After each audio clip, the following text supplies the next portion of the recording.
আমি যে দলে ছিলাম সে দল থেকে কেন্দ্র থেকে টাকা পাঠাইতো না।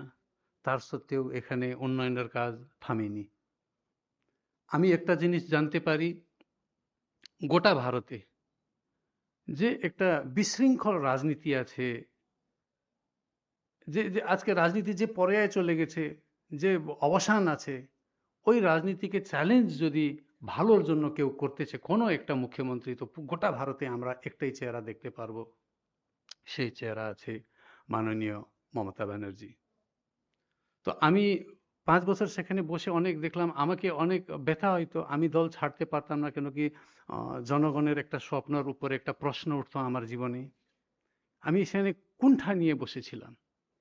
কেন কি আমি একটা মানুষ, আমি যখন জন্ম নিয়েছি আমি একটা মানুষের রূপে জন্ম নিয়েছি। গোর্খা জনগণ ১৭ বছর ধরে গোর্খা জনগণ অন্ধকারে আছে।